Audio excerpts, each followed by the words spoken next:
보세요. 33번째 글입니다. 먼저 구독으로 응원해 주실 거죠? 감사합니다. 발치 장군은 자신이 처한 상황을 도저히 믿을 수 없었다. 반년이 다 되도록 수많은 전투에서 계속 승리를 거두었다. 드디어 하버니의 턱 밑까지 다가갔었다. 마지막으로 적의 숨통만 끊어버리면 된다고 생각했는데 갑자기 후방을 공격당하고 이젠 오히려 적이 우리의 숨통을 조여오고 있다. 그까진 목책쯤은 어떻게든 뚫고 들어갈 수도 있었다. 굶주린 병사로 싸울 수는 없어 일단 작전상 후퇴를 했지만 보급이 끊어져 계속 후퇴를 해야 한다니. 도대체 이게 무슨 꼴인가? 게다가 점령했던 마을마다 당연히 주둔하고 있어야 할 병사들이 모조리 사라졌고 마을은 텅텅 비워졌다. 마지막으로 기대했던 한 가닥 희망마저 없다. 주둔병이 없으니 형님에게 연락할 통로마저 끊어졌다. 매일 연락병을 별도로 위장까지 해서 보내야 한다. 형님에게는 뭐라 해야 하는가? 이것은 아니다. 이럴 수는 없다. 계속 후퇴만 하고 있을 수는 없다.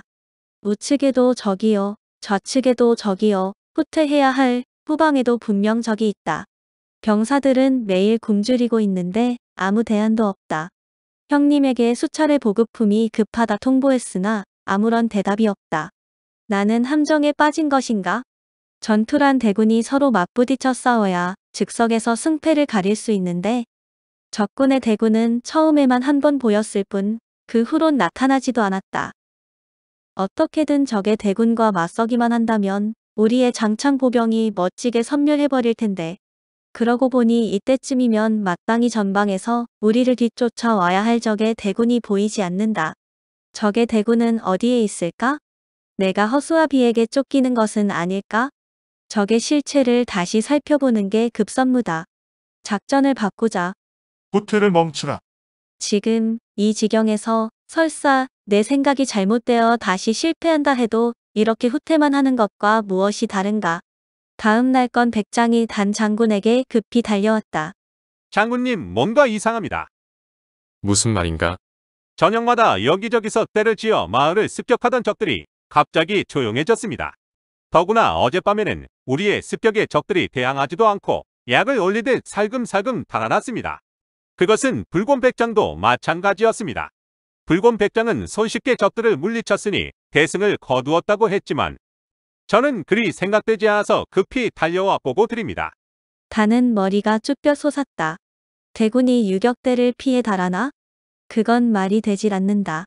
우리가 함정에 빠져들어왔는지도 모른다. 지금 즉시 사방을 살피라.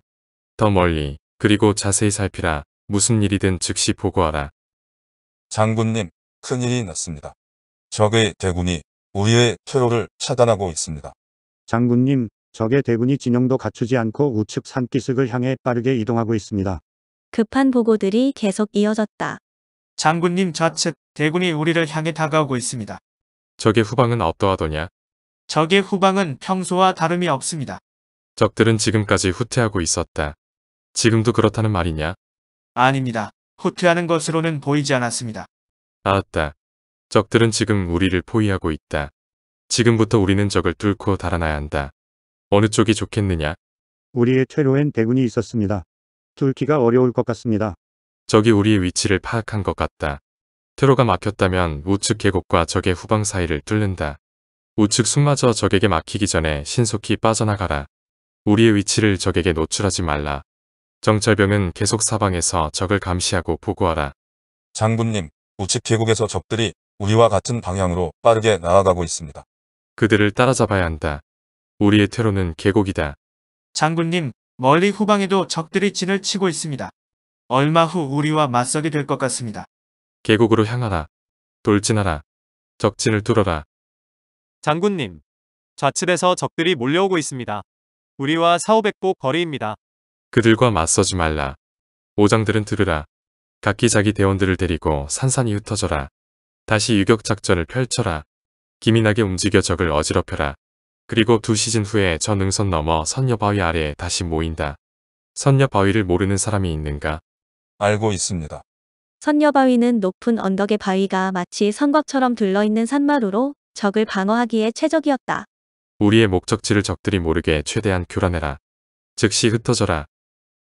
두 시즌이 다 되었건만 선녀바위 아래 모여든 병사는 겨우 100여 명뿐이었다. 단 장군은 절망하였다. 한 시즌이 더 지나는 동안 여기저기 숲 사이에서 오장들이 하나 둘 더 나타났다. 이제 병사는 총 150여 명으로 늘었지만 그 후로 더 돌아온 오장은 없었다. 필시 전사했으리라. 얼마 되지 않아 계곡 아래로 적들이 새까맣게 몰려들었다. 결국 우리의 위치는 노출되고 말았다.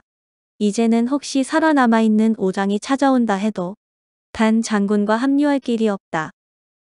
휘익, 휘익. 선녀바위 꼭대기에 숨어있던 척후병이 피리를 불었다.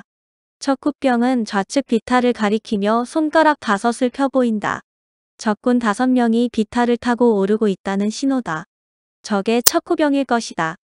오장 2명이 대원들을 데리고 달려나갔다. 한 차례 접전 끝에 적군이 사라졌다. 다행히 비탈이 가파르기에 적들은 우리의 위치를 정확히 확인할 수 없어 방어는 수월했다. 단 장군은 상황이 매우 어렵게 되었다는 것을 절감했다. 단은 이렇게 선녀바위에 몰래 숨어 있으면 적군은 우리를 찾지 못할 것이다. 얼마 후 적군은 모두 흩어질 것이고 그때는 퇴로를 열 수 있으리라 생각했었다. 그러나 뒤늦게 도착한 오장의 뒤를 적군이 추적하고 말았다. 유격전을 너무 오래 끌었던 것도 잘못이었다. 같은 수법이 계속되면 적들도 적절한 대응법을 찾기 마련이다. 모든 게 잘못되었다. 이제는 빠져나갈 퇴로가 없다. 단 장군과 150명의 병사는 여기에서 꼼짝없이 갇혀 죽음을 기다려야 할 것이다. 아제와 아달은 어찌하고 있을까? 아제는 단과 정반대편에 진을 치고 있을 것이고 아달은 적 후방을 처리하느라 바쁠 것이다. 그들과 연락할 방법도 없다. 단 장군은 하늘만 쳐다보았다. 어차피 죽음을 각오하고 뛰어든 전투였다. 노역장에서 죽느니 싸우다 죽겠다는 마음이었다. 지난 시간을 돌아보면 미련도 없다. 그러나 병사들은 무슨 죄인가? 그들은 하버니의 농사꾼들이다. 처자식이 딸려있는 가장들이다.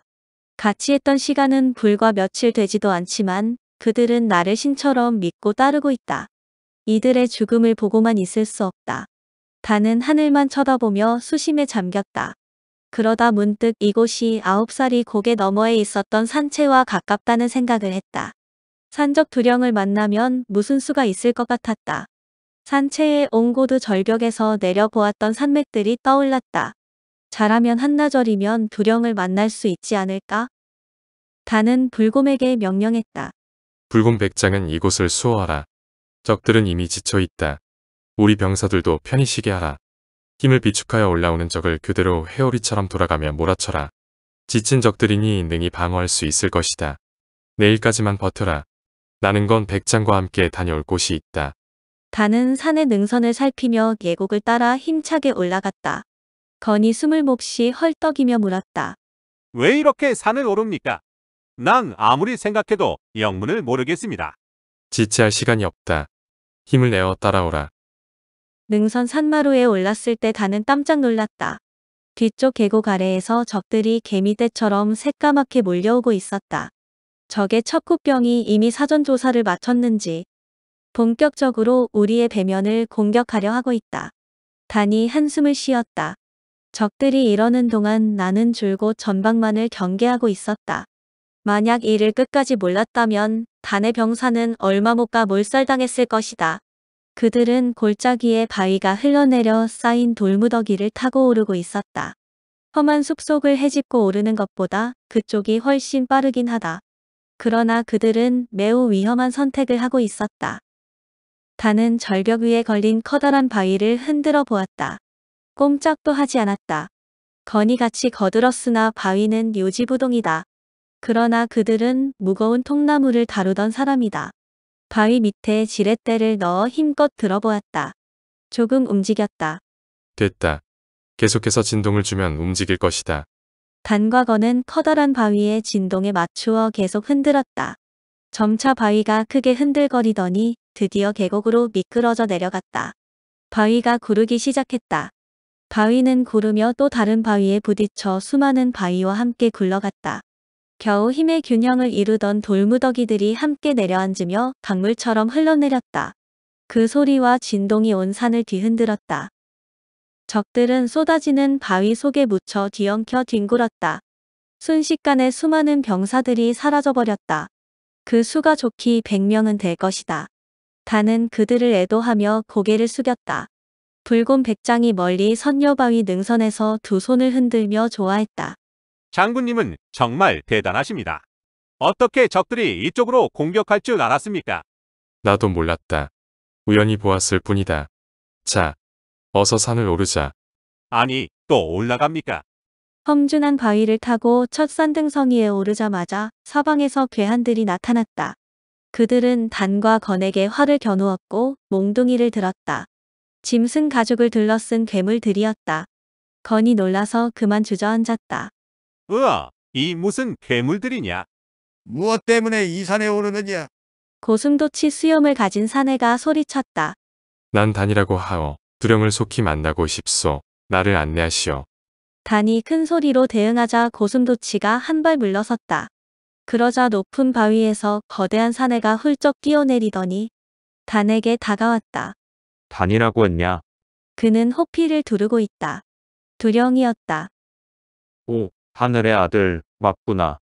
예, 두령님, 예전에는 죄송했습니다.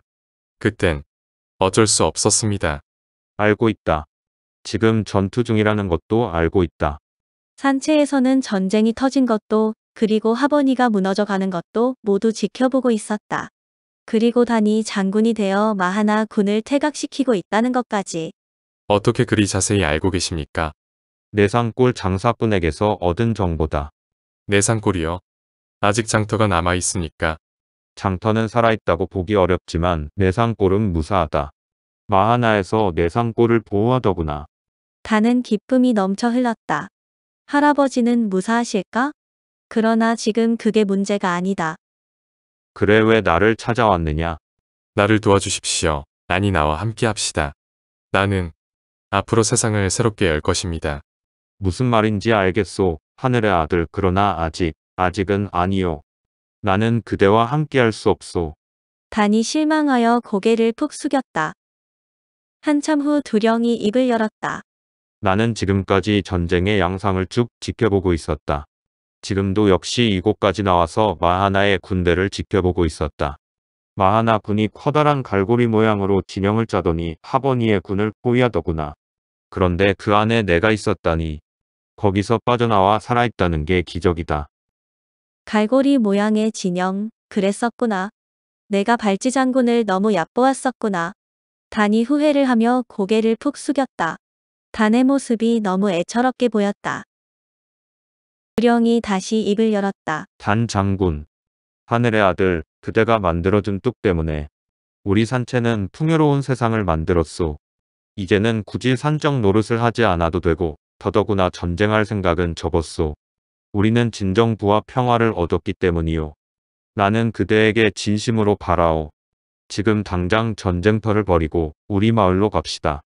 나와 함께 산채에서 여유롭고 평화로운 세상을 즐깁시다. 단이 두령을 쳐다보았다. 그리고 고개를 쓸쓸히 저었다. 지금 이 전쟁을 내버려 두면 얼마 못 가서 산채도 무사하지 못할 것입니다.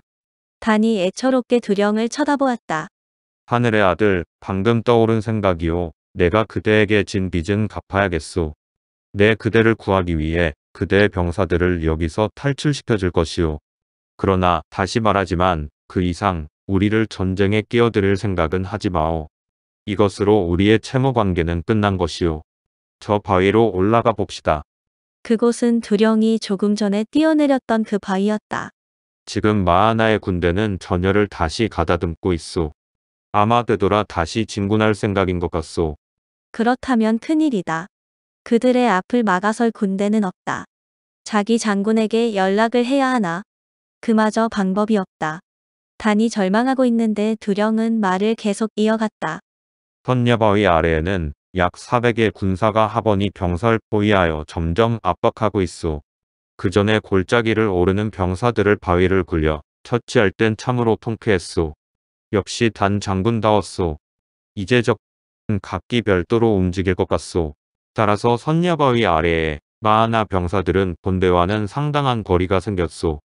나는 즉시 마을에 가서 150의 병사를 동원하여 저쪽 선마루로 내려와 선녀바위 아래 진영을 무너뜨리고 마하나를 향해 돌진할 것이오.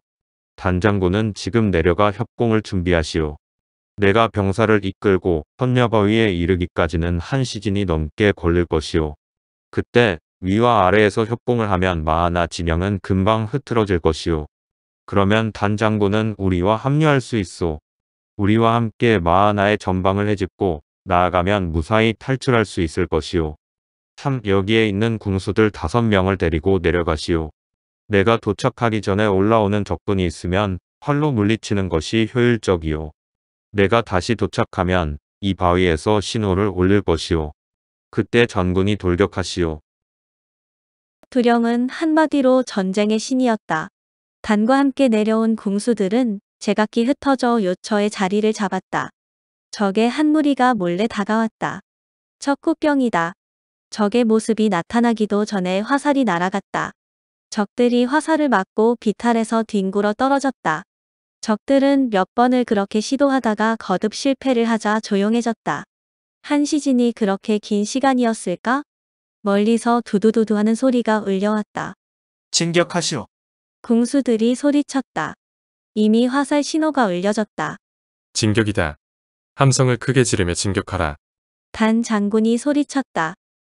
비탈을 올라오던 적들이 놀라 우르르 미끄러져 내렸다.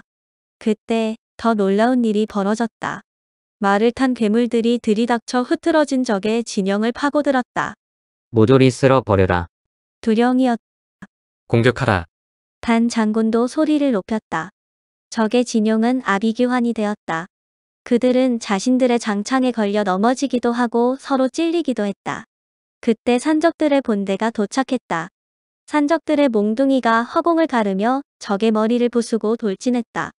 적들은 순식간에 뿔뿔이 흩어졌다. 단 장군은 너무 쉽게 산적들과 합류했다. 그것은 서막에 불과했다. 기마병들이 마하나의 본진을 향해 돌진하였다. 산적들도 단 장군도 부지런히 기마병의 뒤를 따랐다. 적들은 기마병을 보자마자 놀라 대열이 흩어져 버렸다.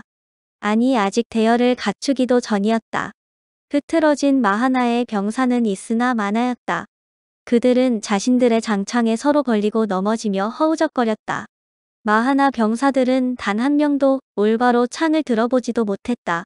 그들은 강풍에 낙엽이 쓸리듯 흩어져 버렸다.